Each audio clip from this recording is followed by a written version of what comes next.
Success in business comes down to your ability to lead. And in today's episode of Amplify Your Marketing Message, we're going to be talking about the three different types or three different levels of leadership that I see in the marketplace.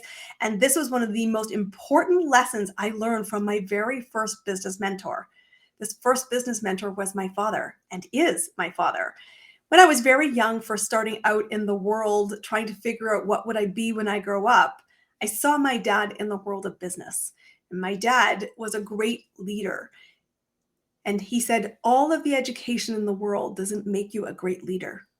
All the titles and accolades of success in life or corporate do not make you a great leader. How you make decisions and how you show up is the measure of a great leader. And there are different levels of leadership. As a business owner, what's so important to understand is that you must be the engine of your business. Nobody else is going to build the business for you, although you may have a team that supports the vision. The vision itself is you. You must cast it and hold it and have the self-leadership to make things happen. And it's easier said than done.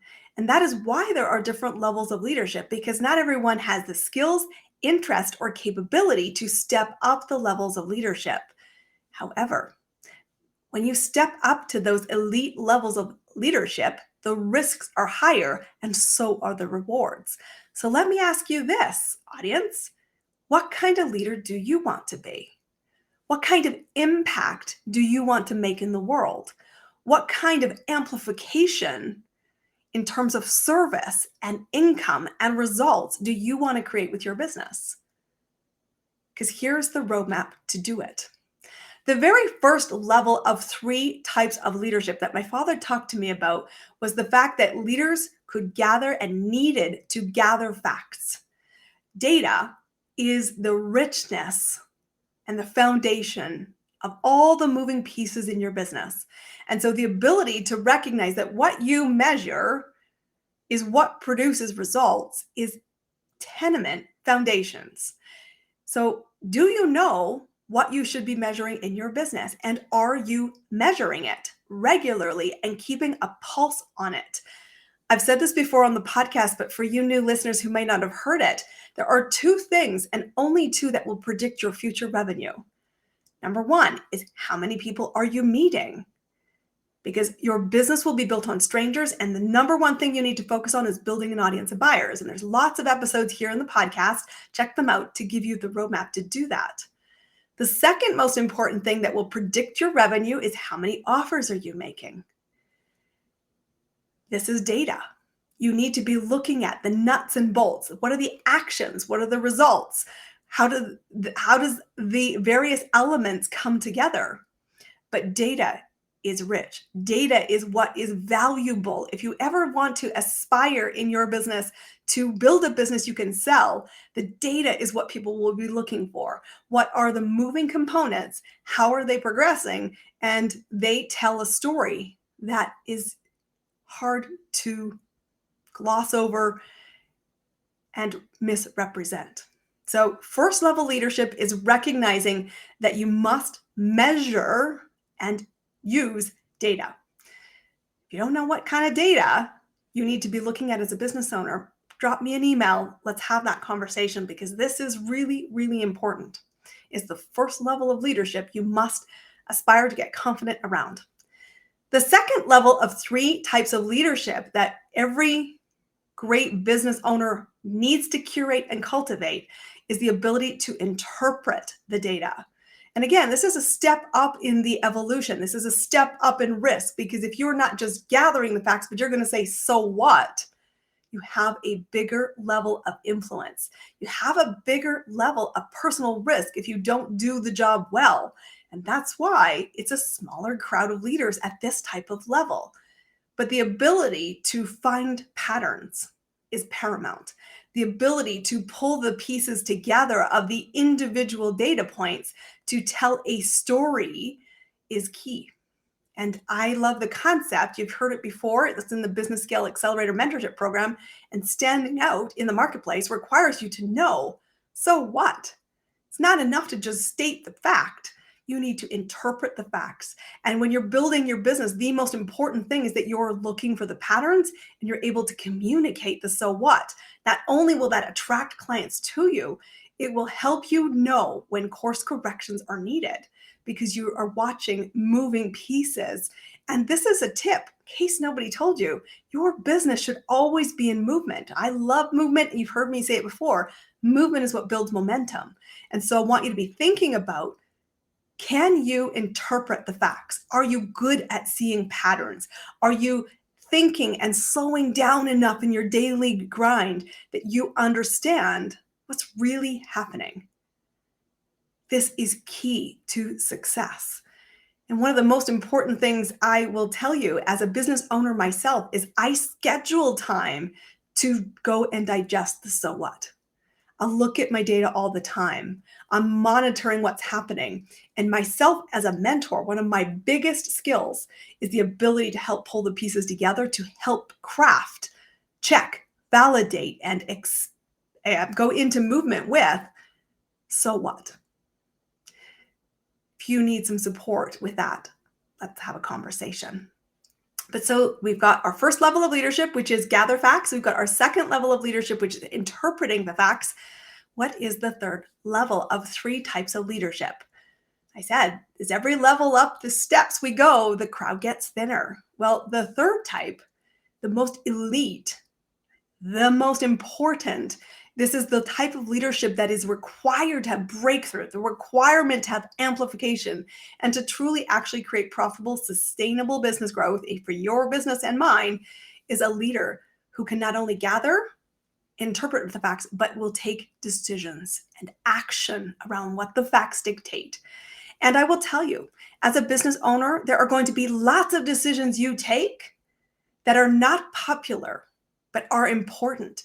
You are the engine for your business. You need to be the person who self-leads to make course corrections.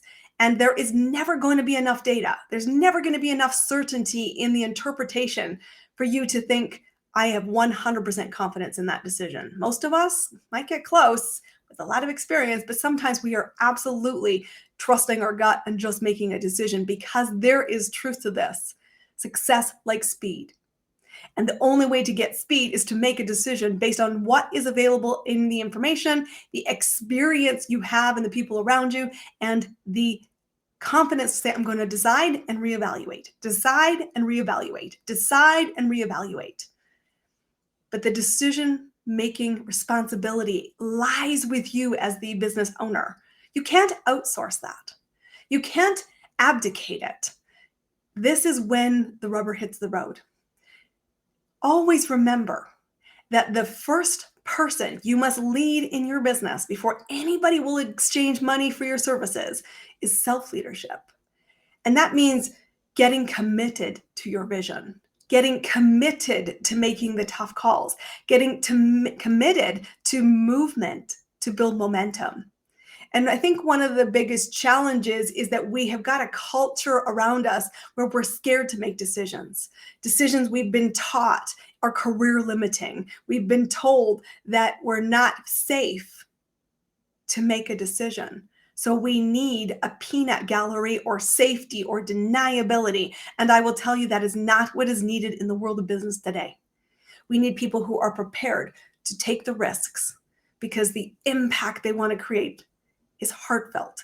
It's the impact they want to create that is saying this is non-negotiable and I will be flawed and be human and get it wrong, but I will keep showing up with making a commitment to myself first that I will gather data. I will use every skill set I have to interpret that data and I will move with the consequences and the actions that are required. Great leadership is what the world needs and it starts with you. I want you to take time and reflect as you've listened to this podcast today. What kind of leader did I show up as today? Did I go and gather facts? Did I spend time? Did I slow down enough to say, so what? What do the facts tell me? And then when that answer is staring at you in the face, what did you do with it? Did you put your head down in the sand and defer the decision? Or did you say, it's black and white, I need to make a decision and move? I know the chances are some days you make the first decision, which is I'm going to defer and avoid, especially if you're building and uncertain and wobbling. But the only way you get certainty is to decide and move and reevaluate. And learning to make great decisions is a learned habit. You don't get better on the sidelines. You get better with the personal risks, consequences, and support in that decision-making process.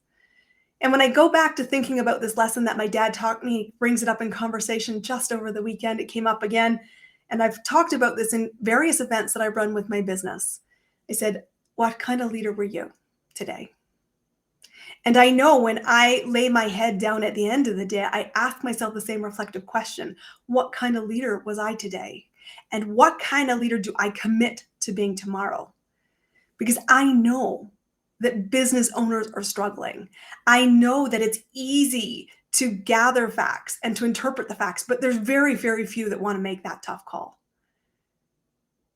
You're the engine of your business. There is so much opportunity to serve now more than any other time in history, but it requires you to step into the leadership role. And it's an acquired skill. One of the most grateful lessons I have had is the opportunity to make decisions along the journey. Not all of those decisions have gone well. And that's actually a really good thing because we learn more as humans from the mistakes and the decision and the hindsight as long as we slow down enough to evaluate it.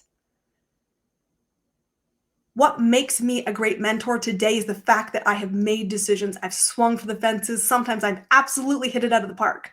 And other times it has cost me huge.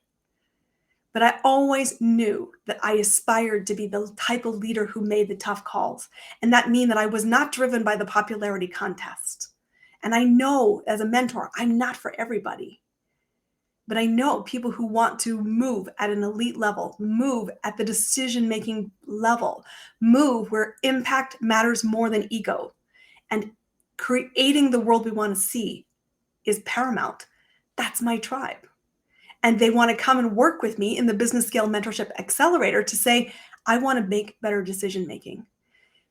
A couple months ago, I was at a networking event and someone said, what is it that you do? And I said, well, I help people become the must hire and build successful businesses. And he said, well, that's a result for sure, but I don't think that's what you do. And I was interestingly eager to hear what his interpretation was. I said, well, what do you think I do? He said, you're a business mentor and a thinking partner. And thinking partner is absolutely the best description of what I do with my clients in a high touch, high impact capacity. He said, you help people make better decisions. Confidence in your decision-making, I said, is a learned skill. That's actually the biggest result of what it is that I do as a mentor with my clients. Because the truth is, you can build foundations, and we build the three of them in my programs, which are building an audience of buyers, learning to master your message to create momentum and movement, and being sure that you can create value and results so that your offers, when made, are accepted. Beyond those foundations, the most critical long-term lifetime value of spending time in my ecosystem is that you learn to make better decisions. You learn to trust your decisions. You learn to seek within the facts, the lessons, the people, the peers that can walk the mile you're walking. Don't give headspace to poor leaders who are not working at the level you are. Make sure you have a strong inner circle because tough decisions are required. What will you do when you're faced with them? I want to invite you to subscribe to Amplify Your Marketing Message. This is our podcast where we bring you strategies to help you get in front of more people, help you attract clients consistently, help you be that leader who not only people want to be with, but people want to invest with today. When you are self-leading and recognizing you're the engine and you invest in your development, it creates an energetic magnetic pull. your audience steps up to meet you. That's what I want for you. That's why I put together this podcast. I want to invite you. If you're ready to step up your leadership and you're ready for a thinking partner who can help you make better decisions, somebody with 25 years of experience in marketing, sales, operations, and huge responsibility with people management and bottom line profitability, let's have a conversation. Book a call with me. Let's explore how we might be able to support each other. Perhaps it will be mentorship. Perhaps it will be a resource. Perhaps it will be a great conversation that sparks your next step. The link to book a conversation with me is down below. I said, please subscribe to this episode and share it with a peer. Leadership is not something you can gain sitting on the sidelines. You can start your first level of leadership by gathering facts. You're going to move then to interpreting them. So what? Why does it matter? What is the pattern? What is the consequence? What does it matter? And then I want you to step up to the elite level. Make the decision based on what the facts tell you, even when it's not popular. That truly, when you do that, what do you hear? You hear people say over and over again, your clarity is something I admire. Your values are something I admire. And I respect you. And respect is a huge, huge piece of movement. Because if anybody's going to exchange value with you, it starts with those three things. I am Christine Campbell Rapin. I am the business mentor and host to this program. We'll see you all on our next episode.